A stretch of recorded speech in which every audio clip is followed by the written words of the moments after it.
तर हाय सगळ्यांना, बघू शकताय बानू. जय भीम सगळ्याला. बानू कोण पण जय भीम, जय भीम, जय शिवराय. बानूच्या तोंडावर माश्या बसायला आल्या. एक हात धरायला, एक हात मोबाईलला लावलाय, कारण असं हाणायला लागतंय. माश्या तर काही थांबू देईना त्या. तसं रात्रभर झालं, झोप नाही, काय नाही, लय टेन्शन आलंय. भीती तर इतकी वाटायला लागली. दिवसभर काय वाटत नाही. दिवसभर मस्तपैकी खाऊन पिऊन आईसमध्ये कुठं जायचंय तिकडं जातंय. आणि संध्याकाळ झाली की काय सांगता, काटाच फुटून येतोय अंगावर. तर आमच्या भाळवणी खरंच धोक्यात आलेली आहे. भाळवणी गाव आमचं, तालुका करमाळा, जिल्हा सोलापूर, पण आम्ही राहतो भाळवणीत. त्या भाळवणी गावात ना असं चोर यायला लागल्यात परकरचं. तुम्हाला काय सांगू. आमच्या इथं शेजारची गाडी नेली, मोटरसायकल नेली. आणि कधी त्यांच्या दारात कुत्रा आहे आणि तरी पण त्यांचे म्हणजे बाहेर झोपते ती. आणि त्यांच्या अंगावर पावडर टाकली, भुलीची पावडर टाकली आणि गाडी तशीच ओढत नेली आणि मोबाईल पण नेला उशाचा. तर ते झालं का तसं. 2 दिवस झालं की त्यानंतर बानू झोपायला आली, रडत होती, म्हणून मी बानूला मांडीवर घेतलं बरं का भावा बहिणीनं.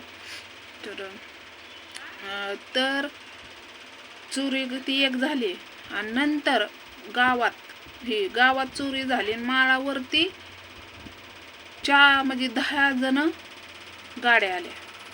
आणि तसंच गाड्या आल्यावर असंच पळवत सगळ्या पोरांनी ताना काढला तर ती घवली पांगऱ्याच्या आणि भाळवणीच्या मध्ये. घवल्यावर तिथनं आणली, इतकी मारली, कुत्रेवणी मारली. आणि तरी एवढं त्यांना मारून पण, पोलिसाच्या हवाली करून पण, सगळं हे करून पण काही त्याचा फायदा झालेला नाही. आणि नंतर रात्री इथं आमच्या शेजारी, म्हणजे आमच्या इथं नाही, आमच्या शेजारी कंडक्टरच्या इथं चोर आलतं. त्यांच्या भिताडाहून उडी खाल्ली, म्हणजे असं पत्र लावलेलं इथं, पत्र्यावरून उडी खाल्ली आणि त्यांच्या खिडकी उघडायचा प्रयत्न केला. आणि खिडकी उघडताना ती बघितली तर अशी खिडकी त्यांचे काही कोयंडा नाही, फक्त नाही का फडक्याने बांधलेली होती. म्हणून ती हळूच उघडताना दिसली. तर त्यांना 2 जण दिसले. बाहेर आमच्या इथं कोपऱ्यावर गाडी उभा होती. त्या गाडीत 7-8 जण होती आणि फक्त त्यातली 3घच बाहेर आलती. आणि ती खिडकी उघडायचा प्रयत्न केला की ते आरडले की सगळी चावडीवरली पोरं खाली उतरली आणि त्यांचा ताना काढला बरोबर 1च्या दरम्यात, नाही 12:30च्या दरम्यात, 1च्या दरम्यात, म्हणजे 1च्या दरम्यात समजा. आणि त्यानंतर राऊंडची गाडी येते आमच्या इकडं, केमून असंच कारखान्यापर्यंत जाते राऊंडची गाडी. आणि त्यांना सुद्धा पोलिसांना सुद्धा चोर घवली नाही ती. म्हणजे बघा चोर किती नालायक आहेत आणि किती प्रकारचं आहेत. किती अवघड आहे सांगा जीवाला. आणि खरंच भीती वाटायला लागली. आता एखाद्या बायांना बाहेर तर जायचं म्हटलं तर इमर्जन्सी लागली म्हटलं तर जाऊ शकते का ती बाई? कारण जाऊ शकत नाही. कारण कुत्र्यांवर पण ती आमच्या दारात पण कुत्री लय बसतात. आणि पण त्या रात्री भुकली नाही ती, कारण ती औषध फेकतात. भुलीचं औषध ती कुत्री पण भुली येऊन पडतात, झोपतात. आणि माणसांवर पण तीच प्रयत्न करतात. ती प्रयत्न म्हणजे भुलीचं औषध फेकतात.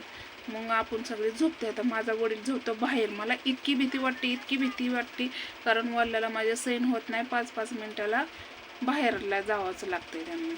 नाही जावं तर लय होते त्यांना. तर आता आमचं घर तर आहे असलं इतकं डेंजर घर आहे, बघू शकता तुम्ही. एका लातात दरवाजा निघाला, एका लातात.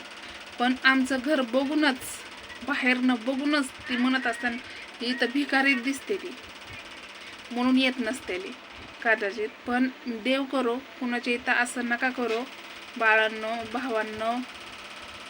कसं आहे माहिती आहे का, लोक कष्ट करतात तेव्हा 2 घास खातात. चोरीही करू नका, कायद्याने गुन्हा आहे.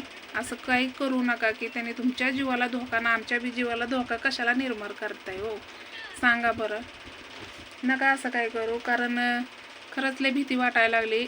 रात्र आली की अंगावर काटा फुटून यायला लागले. दिवसभर काहीच वाटत नाही, असं वाटते रात्रच होऊ नये. कारण बिह्या पण बसले कारण ती नुसती चोरीच करत नाहीत तर ती मारतात पण आणि भुलीचं औषध पण टाकतात. तर त्यांना काय भेटणार आहे चोरी करून? एखाद्याचा तळतळा नाही, असं करायला पाहिजे ना. लय अवघड परिस्थिती आहे. आणि आमचं तर दार असलंय ना डेंजर. काय रे देवा, काय सांगावं तुम्हाला. लय भीती वाटायला लागले ना. वडला तर आतमध्ये झोपायचं म्हणलं की ते म्हणतात माझा जीव गेल्याने होतं, म्हणून त्यांना पण आतमध्ये झोप होत नाही. ते म्हणतात मला मारू दे. काय हो, बाहेर पण जीव लागून राहतोय का नाही सांगा बरं. म्हणजे देव करो आमच्या इथं कधीच झालेले नाही तसं घटना, पण या महिन्यात म्हणजे या 4-5 दिवसात अशा गोष्टी घडायला लागल्यात भाळवणीत. नाहीतर अशा गोष्टी कधीच घडलेल्या नव्हत्या, पण ते घडायला लागल्या. तर माझी एवढीच विनंती आहे तुमच्याकडं गाववाल्यांना आणि किंवा पोलिसांना, कडक कारवाई आणि सुरक्षण आमच्या भाळवणीला द्या. तर चला, बाय.